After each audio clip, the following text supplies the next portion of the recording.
हर खबर पर होगी आपकी पकड़। डाउनलोड कीजिए एबीपी लाइव ऐप। अरे भाई, साई का दरबार है, वहां पर मैं इस शब्द का इस्तेमाल नहीं करना चाहती हूँ, लेकिन इनअप्रोप्रिएट कपड़े पहनकर कोई क्यों जाना चाहेगा? और अगर किसी ने चस्पा कर दिया, कोई निक्कर पहनकर तो नहीं जाएगा ना, क्यों जाएगा वहां पर?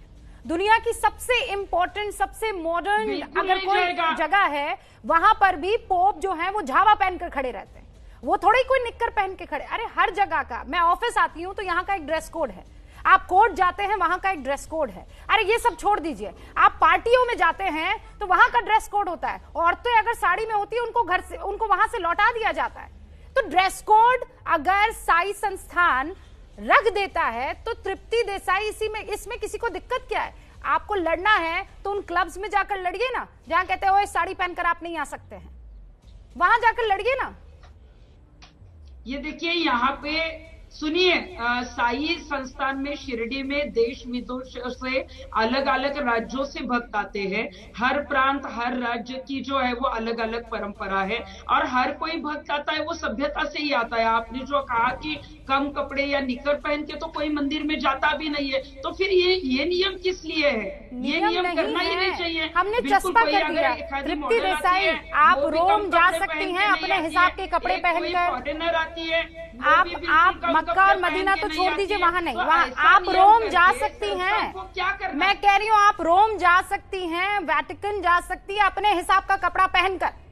भाई वहां का एक एहतराम है, उस एहतराम के लिए तो आपको वो तो आपको रिस्पेक्ट तो करनी पड़ेगी ना। बाकी सारे भी मेहमान हमारे साथ हैं। तृप्ति जी, मैं आऊंगी, फिर कह रही हूं, मैं कई चीजों पर आपका बहुत आदर करती हूं, पर यहां मैं आपके साथ स्टैंड नहीं करूंगी। शुरुआत जरा मैं राहुल ईश्वर से कर लूं। राहुल ईश्वर, व्हाई शुड आई? नहीं, मैं इस बात से अग्री नहीं करूंगी।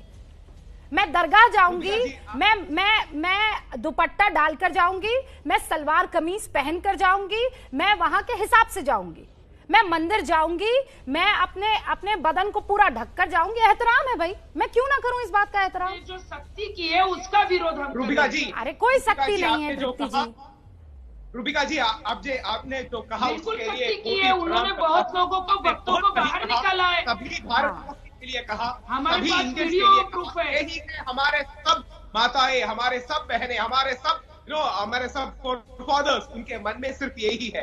हर जगह का एक मूल्य है, डिग्निटी है, रेस्पेक्ट है। जब हम कोर्ट में जाता है वहां एक ड्रेस कोड है, हम रेस्पेक्ट करता है। जब एक पुलिस मैन आता है उसका एक ड्रेस कोड है, और जहां कहीं भी है ड्रेस कोड एक डिसिप्लिन, सेंस ऑफ रेस्पेक्ट के लिए माना जाता है। मेरे एक बहुत सौभाग्य हुआ, मुझे एक बार वतिकान जाने का बहुत सौभाग्य मिला और पॉप से मिलने का। वहां यही लिखा है कि प्रॉपर ड्रेस कोड पे आइए। क्यों प्रॉपर ड्रेस कोड? क्योंकि एक क्लब नहीं है, एक पार्टी जगह नहीं है। हर एक को हमारे संस्कृति और सभ्यता के अनुसार आना चाहिए। एक बहुत अच्छा काम आपने किया। एक स्यूडो मॉडर्निज्म, एक स्यूडो फेमिनिज्म, ये फेमिनिज्म का भी खिलाफ है। एक स्यूडो लिबरलिज्म, ये हमें नहीं लाना चाहिए हमारा सिर्फ आर्ग्यूमेंट में। ये सिर्फ एक लेम आर्ग्यूमेंट है। ये सब हमारा फ्रीडम है। हाँ, सभी का फ्रीडम है, पर फ्रीडम के साथ, लिबर्टी के साथ रिस्पॉन्सिबिलिटी भी है। मतलब ये तो आपकी सभ्यता है, ये तो आपकी संस्कृति है, इस पर तो फक्र होना चाहिए भाई कि मैं साई के दरबार में जाऊंगी तो उस लिबास में जाऊंगी कि किसी को कोई आपत्ति ना। अब ये कह सकते हैं कि भाई अरे रूबिका लियाकत, तुम कौन होती हो लिबास डिसाइड करने वाली? अरे तो फिर कल को आप कहेंगे नहीं, हम शादी में लहंगा नहीं पहनेंगे, हम शादी में वो लाल जोड़ा नहीं पहनेंगे, हमारी जो मर्जी आएगी हम पहनकर। अरे बाकी सब जगह तो आप ड्रेस कोड निभाएंगे, और मंदिर की बात आएगी तो, और दरगाह की बात आएगी तो आप कहेंगे नहीं भाई, हमारी फ्रीडम जो है वो छीन ली जा रही है। मंदिर हो, दरगाह या कोई भी मंदिर हो, वहां पे अचानक ऐसे नियम क्यों आते हैं? क्यों किए जाते हैं? कोई बर्म्यूडा पे अगर पुरुष वहां पे भक्त आता है तो उसको लुंगी लाने के लिए क्यों भेजा जाता है? अभी लॉकडाउन है, लोगों को, भक्तों को वहां पे लूटने के लिए। इसके पीछे क्या मानसिकता है? अच्छा। महिलाओं को क्यों टारगेट किया जाता है? मतलब महिला नहीं, मैंने फिर पढ़ा, बार बार पढ़ा तृप्ति जी, अगर महिलाओं को टारगेट किया होता तो आज मैं आपके साथ खड़ी होती, मैं आपके साथ खड़ी होती। यहाँ पर बरमूडा अगर मर्द ने पहना तो उसे भी कह दिया कि बाहर जाइए भाई, आप तरीके के कपड़े पहन कर आ जाइए। अब संजय साईनाथ हमारे साथ बने हुए हैं। आपने एक चीज जिसे, अरे सुनिए तृप्ति जी, आपने एक पॉइंट मेंशन किया है, जरा उस पर बात कर ले। संजय साईनाथ, तृप्ति ये कह रही हैं कि इसके पीछे एक बड़ा नेटवर्क चल रहा है।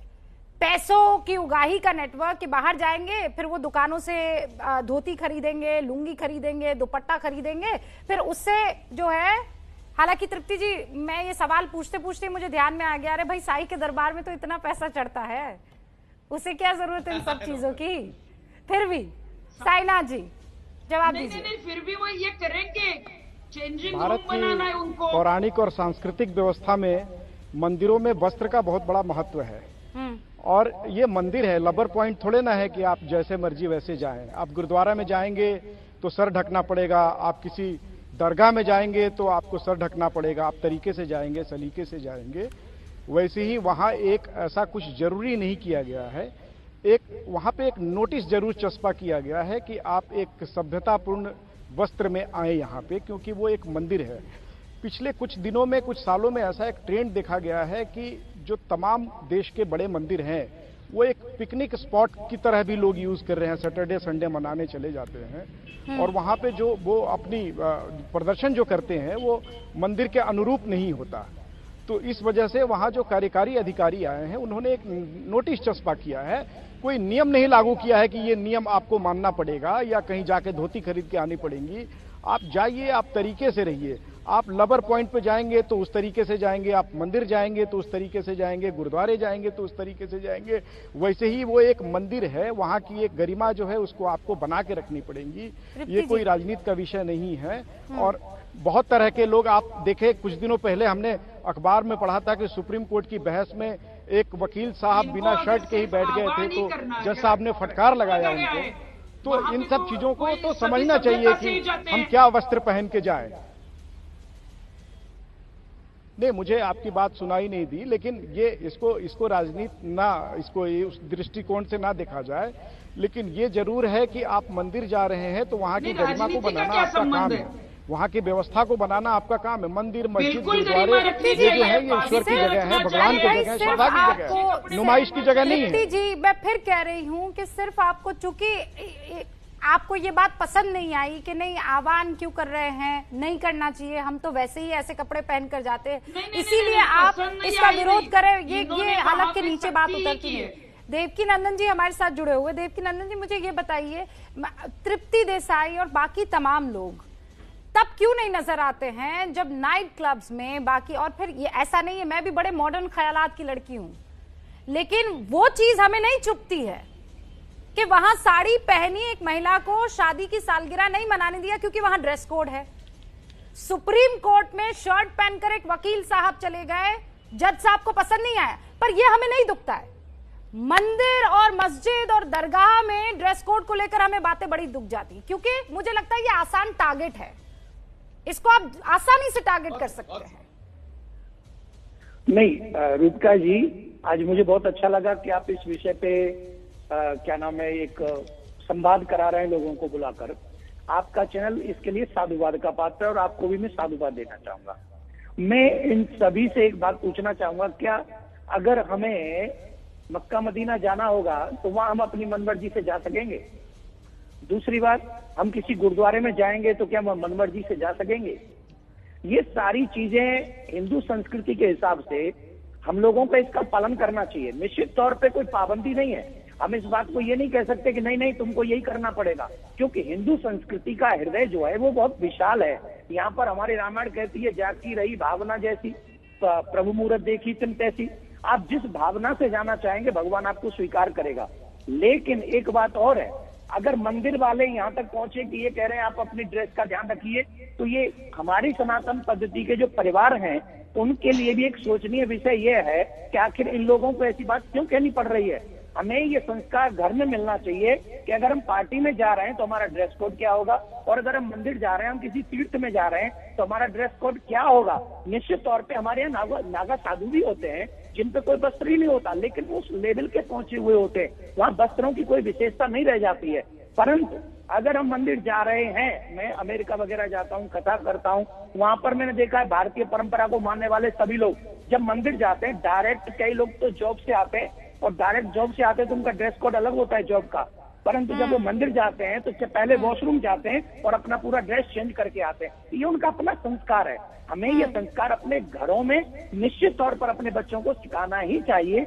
लेकिन अगर कोई संस्था इसको ऐसा कहना पड़े तो ये हम सबके लिए सोचनीय विषय है और हमें इस बात पे सोचना चाहिए। परंतु ऐसे लोग जो आके खड़े हो जाते हैं, क्या बवाल करते हैं, सिर्फ सनातन धर्म के ऊपर जो बवाल करते हैं वो नागा गलत है। साधु जी का विषय किया है।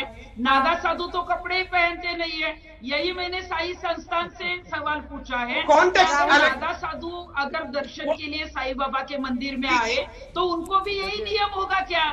क्योंकि वहाँ पे उन्होंने कहा है कि आप क्या कह रही पहन कर आना चाहिए। नागा साधु उनको भी ये नियम लागू पहुंचते होना हैं। चाहिए। अरे भाई वो तपस्या करके पहुंचते हैं, ये कोई आसान बात नहीं है। आप अगर हम ये चैनल पे बैठे तो हम नागा ये साधु बन के नियम नहीं बैठ भक्तों सकते। को ही क्यों, उन पर ही शक्ति क्यों? अब अगर हम उस लेवल पे पहुंचेंगे तब कोई फर्क नहीं पड़ता है। एबीपी न्यूज आपको रखे आगे।